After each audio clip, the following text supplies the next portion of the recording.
बादशाह वक्त आया नजराना देने, वक्त का बादशाह नजराना देने आया।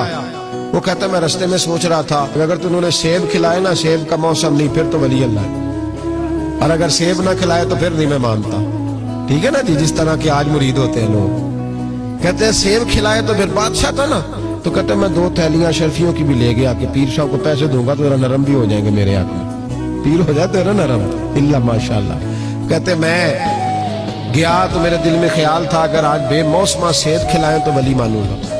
कहते गौसे आजम ने यूं हाथ उठाए, मौसम भी नहीं था पर 2 सेब उनके हाथों में आ गए, और आप मेरी तरफ सेब बढ़ा के कहने लगे विलायत को सेबों से नहीं तोलना चाहिए, तू सेबों से तोलता फिरता है, ये तो अल्लाह की रिजा वाला काम है।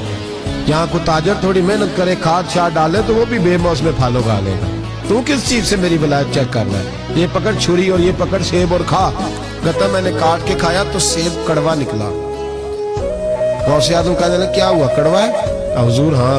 उन्हें अपने हाथ से काट के एक टुकड़ा दिया कर खाओ, खा के कहने लगा हुजूर आपके वाला तो मीठा है, तो सेब तो दोनों गैब से आया तो मेरा कड़वा क्यों है? आपका फरमाने लगे गौसे आजम दोनों मीठे थे, एक को जालिम के हाथ लग गया तो कड़वा हो गया है, मीठे दोनों ही थे, तू जालिम है ना, जुल्म करता है, तो तेरे हाथों की वजह से कड़वा हो गया।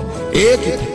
उसने 2 थैलियां शर्फियों की मुसल्ले के नीचे रखी, कहने लगा हुजूर नजराना है। फरमाने लगे जरूरत ही नहीं, ले जा, अल्लाह के बंदों को दुनियादारों के नजरानों की जरूरत है। तो जिद करने लगा हुजूर कबूल कर ले। आप फरमाने लगे जा तू जा, नहीं चाहिए, हुजूर कबूल फरमा ले। आपने फरमाया जा, का हुजूर ले ले आपकी मेहरबानी। फरमाने लगे अपने कपड़े देख और मेरे देख, अपनी रोटी देख और मेरी देख, मैं तुझसे अच्छा खाता हूँ, तुझसे अच्छा पहनता हूँ, मेरा अल्लाह मुझे तुझसे बेहतर देता है, तो जा तू।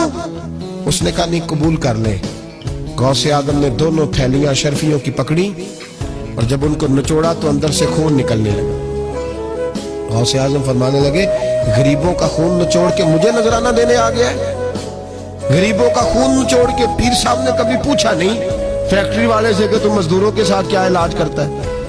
पीर साहब ने कभी सवाल नहीं किया कि ये जो लेके आ रहा है कहां से लेके आ रहा है? गौसे आदम रज़ी अल्लाह ताला अन्हु फरमाने लगे मैं तेरे पर्दे नहीं खोलना चाहता था, तू बाज ही नहीं आ रहा, गरीबों का लहू निचोड़ के तो मुझे नजराना देने आ गए हो। फरमाया निकल जा, वरना ये खून इतना बहाऊंगा कि तू भी बह जाएगा, तेरा महल भी बह जाएगा।